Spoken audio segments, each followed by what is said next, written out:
қалай ауыр болса да, бұл ауыр мен айтып тұрған нәрсе қабылдау. Бірақ қабылдау болса да шындығы солай. Басталды. Енем 200-ді сөз қосып сөйлейді, өтірік сөйлейді, менің жыныма тиеді, баласымен ұрыстырып, сосын үстімнен күліп отырады. Не істесем болады де. Кішкене бір сөз қалқапты. Бұл жалмауыздарды бұндай деп соң бәрін жазу керек, бәрін бүйтіп тұрып ішіндегі бәрін төгіп жіберу керек, сол қапты енді. Сол жаман енеңізден жақсы бала туылған. Сол сенің қойныңда жатыр.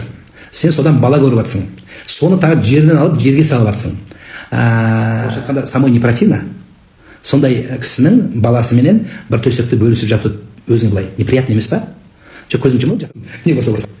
Қалай? Аннан май шығып, жамандағаныңнан жан шықпайды алтыным.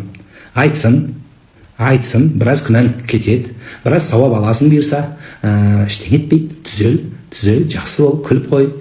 Не істеу керек енді? Бір үйде тұрасың, ештеңе жоқ. Соның баласы сенің жарың, содан үрім-бұтақ көресің, Құдай қаласа. Сені Құдай біледі. Сенің балаң үйленгенде қандай келін алып келеді, оны Құдай көрсетеді әлі. Құдай өмір берсе, оны да көре жатарсың уақытысында. Сол кезде ол келіннің еще хуже болады, оның тырнағы ұзын болады. Тырнағымен бүйтіп істеген кезде кіретін тесік теппей қаласың. Шүкір де жаным, ештеңе. Сөйлесін, айтсын. Сен соның қазір осылай істеп жатсың, өзің қыз өсіріп жатсың. Сенде қыз шығар, енді қыз бар шығар. Тура сөйтіп айтады. Менің енем дейді. Не істейсің сонда қызыңа? Не ақыл айтасың? Жарайды, сол күнге жеттік дейік, Құдай нәсіп етті саған. Қараңға пошление ажыратып ал қызыңды. Жақсы бола ма? Сөйлеп қойды маған да. Сөйлеме керек пе не саған? Сен екеуміз тұрмақ, Назарбаевқа сөйлеп жатыр елдің бәрі. Ештеңе жоқ, өліп қалған жоқ. Президентке Тоқаевқа сөйлеп жатырмыз, министрге сөйлеп жатыр, аузына ақ ит көкөт шығып жатыр. Америкадан жатып алып біреу құсып жатыр, біреу Австралиядан сөйлеп жатыр. Не істейді? Ойбой, мен ондай емеспін деп қырылысып бәрін ақтала берсе. Мания бар. Сенде ана іштегі нен басылмаған, мынау мен деп үйренген нәрсе бар. Сен осыны жеңбейінше, сенің сол тошы осы енең, сені жаным, келінім десе сені жақпайды ол. Сенде сәл мынау аспанда тұрсың да сен. Содан сен төмен түсу керек, қарындасым. Сен төмен түс жан. Сен Құдай үшін кешіріп үйрен. Мына жеңіске жету үшін тактикасында сәл артқа қадам жасайды адам. Құдай тағала да соған өмір берді. Сол сен жамандаған енеңнің Құдайға жаққан жақсы ісі бар. Құдайға берген жақсы ісі бар. Сол жақсының арқасында содан жақсы күйеу білесің бе сен? Егер ол бұл дүниеге лайықсыз адам болғанда, сен айтқандай, Алла оған ауа бермейтін еді. Не то, что саған бала беру, оған ауа бермейтін еді бала тұрмақ. Берді ғой, бірақ идеальный адам жоқ. Сол үшін алтын қой, не аласың? Ерегіспе. Ерегіскеннен май шықпайды. Оны Құдайға табыстап қой болды. Табыстағанда да, Құдай, сен көріп тұрсың, өлеғасын осы, өлеғасын десең, сол айналып кеп өзің өлеғама, басқа балаң өлеғамасын, жаным. Олай дұға қылмаңыздар. Алла, сен көріп тұрсың де. Мен адалдығымда, егер сен шын адал болсаң, конечно, әркімнің өзінің правдасы бар, әркімнің өзі адалдығы бар. Мен адалмын деп ұра берсең, Алланың алдында арам болып қалуы. Сені мен есептесем деп айтсаң, семен, тот же енеңмен, енең, мен семен Құдайдың алдында ерегісем десең, Алла тағала саған айтады, мен де семен ерегісем дейді. Сенің намаз оқымағаның, ораза ұстамағаның, күнәң, соның бәрін таразға битіп, тұрып жинаса, сенің енеңдікі түкке тұрмай қалады сен. Онда енені бейт төбеге алып жүргізіп болады. Болды. Ответті Құдай береді. Біз адамнан үміт етіп қалғанбыз да. Сен үйді бәрін жақсылап пылесос етіп шығасың, саған рахмет айту керек. Біз ана кафедегі жұмыс сияқты есептеп қалғанбыз да бәрін. Саған енең рахмет айту керек, сосын еліп тұру керек саған. Сен үй жинадың ба? Ой, рахмет келдім деу керек. Сен мақтамаса, сен уже настроениең түсіп қалады. Сонда сен мақтау үшін өмір сүрсің бе не? Лишь бы жақсам екен, мені мақтаса екен осылар. Сен ешкім мақтамайды. Сен үйін жинама онда мақтамаса да. Жата берсін, еліп, бір апталық кірің жуылмай, күйеуің байың тамақ істелмей, үйдің бәрі шашып, шайтан кіріп, бір нәрсе шыға берсін. Сол үшін өмір сүрсің бе не? Сен онда саған кіржудың, онда отчет жаз болған. Бүгін кіржуіп келдім мен, так, былай айтқан, и так сөйтіп айтып жүргенде бар. Қадірлері содан кеткен. Жаман емес шығар. Ішіндегі болады, ішіндегі. Ол да сен сияқты ене қыз болған секілді. Оның да қанын біреу ішкен. Ода да бір травмасы бар да. Оның травмасы бар деп есепте. Мамасы қатты көтергенде қолынан құлатып алған деп есепте енемді. Бұл онда да мен еспейді ғой. Айтпайын десем айтқызады да. Шын мәнінде қазіргі көп жылаған келіндердің түбінде енелер бар. Қалаймыз ба оны, қаламаймыз ба? Шын мәнінде енелердің барлығын демеймін, көп енелердің келінге қиянаты көбірек. балалардың ортасына түсіп, менің балам, жер бетіндегі жалғыз ақ менің балам деп өз баласын қызғанып, келіннің ыдыс-аяғына араласып, әрбір қылығына араласып, сол келінді жерден алып жерге салып, туысқандарына жамандап, жақындарына жамандап, көшедегі подъездерге жамандап, сөйтіп келіннің өмірін тозаққа айландыратын енелер көбейіп бара жатыр. Баланы тым шектен жақсы көрсеңіз де, балаңызды түбі сіз бақпайсыз. Балаңызды қанша жақсы көрсеңіз де, баланың іш киімін сіз жумайсыз, өгіздей жігіттің. Енді ол біреудің қойнында жатып, біреумен ояну керек. Ол балаларыменен 3-4 баласымен көшеге қаңғытып жіберген енелер де көбейіп бара жатыр. 17-дегі баланы алып берем деген бір топас сөз бар. Бала белде, қатын жолда деген бір ақымақ сөз бар. Ол ақымақ сөз.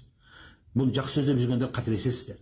Сонда көрінген қазақтың қызын алып, қатын жолда деп бірін алып, бірін тастап, біреудің обалына қала бер деген сөз ба? Бұл не сөз?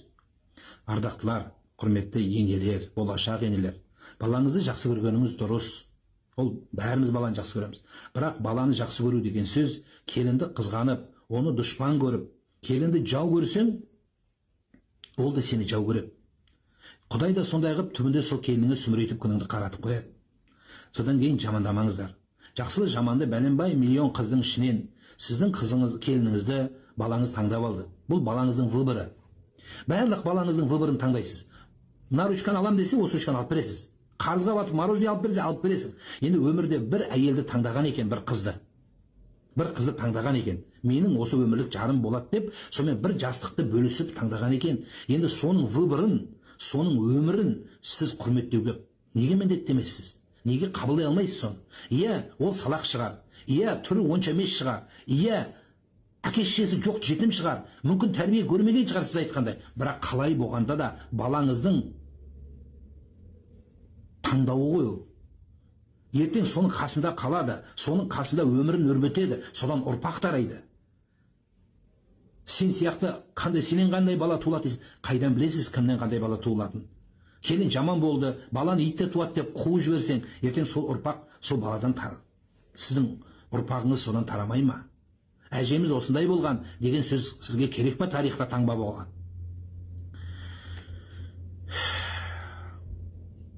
Келінді өзіндей көрмеңіздер енелер.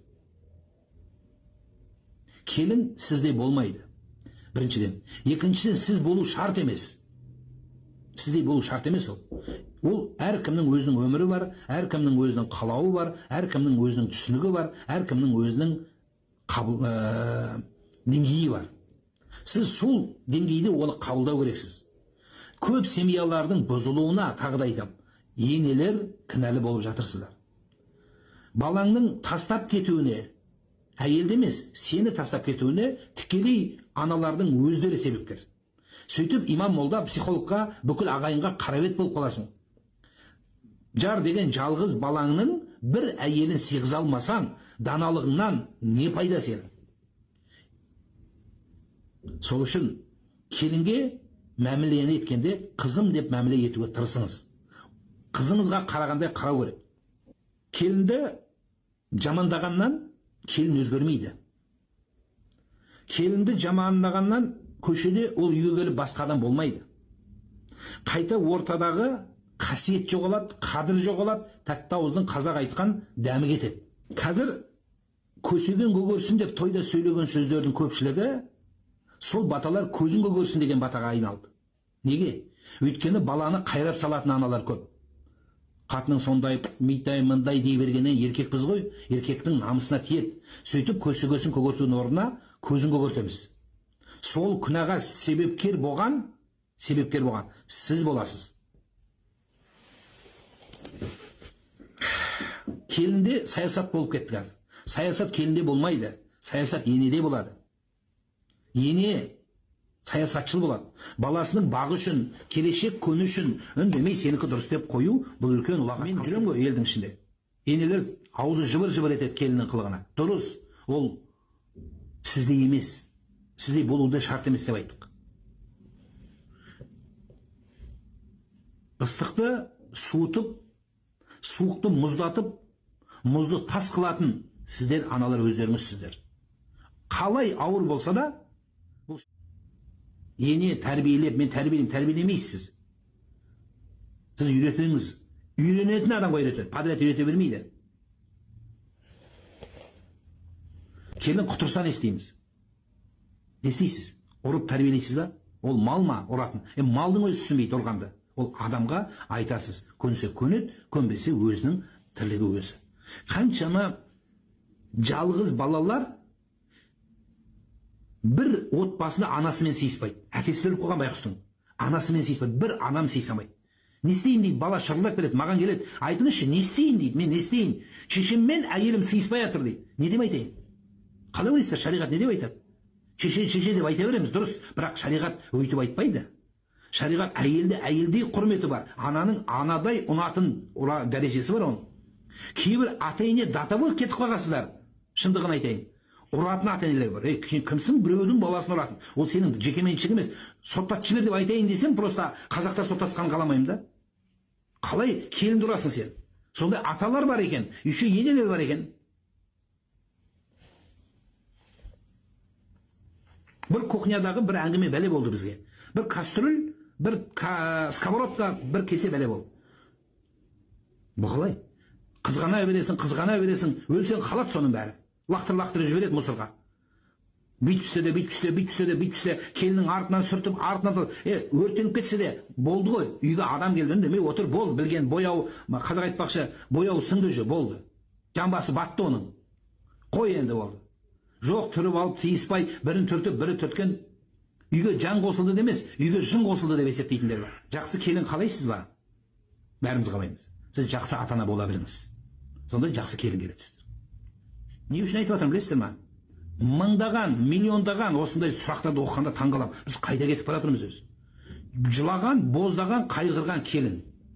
Жарайды, сіздің семьяңызда ондай емес шығар, бірақ кетейін десем құдайдан қорқам, 4 балам бар, 3 балам бар, өлетін болдым деп азып тозған келіндерді мен көрем, жазған оқиды таңғалам. Бұл қандай заманда өмір сүріп жатырмыз өзі? Кешегі анау құлдар заманда ондай болмаған шығар. Келінді должен деп түсінбеңіздер. Келін должна деген сөзден шығу керек. Сен міндеттісің деген сөзден шығыңыз. Ол міндетті емес, болды, бірақ ауыз сөз. Сенің өз балаң саған міндетті болмай жатқанда, сенің айдаладағы біреу келіп қалай саған міндетті болады? Осыдан шығуды сұраймын. Сонда ғана семья дұрыс кетеді. Міндетті емес ешкімге, ешкімнің құлы емес, қызметшісі емес. Сен балаңның аяғы аспаннан салбырап түскен жалғыз Қазақстандағы сол болса да, міндетті емес ол, болды. Қойыңыздар осы міндеттісің деген сөзді. Міндетті емес ол. Келінді қалай тәрбиелеймін? Тәрбиелеме, сен өзің тәрбиелесең келін келеді. Келмесе ары қарай кетеді, өзі біледі. Болды, болған адам. Ата ене болып, сіз келінді төмен қойсаңыз, сіздің балаңыз, қыздарыңыз, сәсеттердің өзіне дейін ол амандасудан қояды ол. Қадірді кетіреді. Сол сияқты келіндерді кішкене, мына тырнақты өсіріп жатсыздар ғой, келіндер. Тырнақпен бірге тілдеріңіз өсіп кетпеу керек сіздердің. Бұл таяқтың екінші жағы да бар. Өткенде айтып едім, осы тақырыптың 3 жағы болады. Келіндерді көтеремін, бұл жақта келіндерден де бар кейде.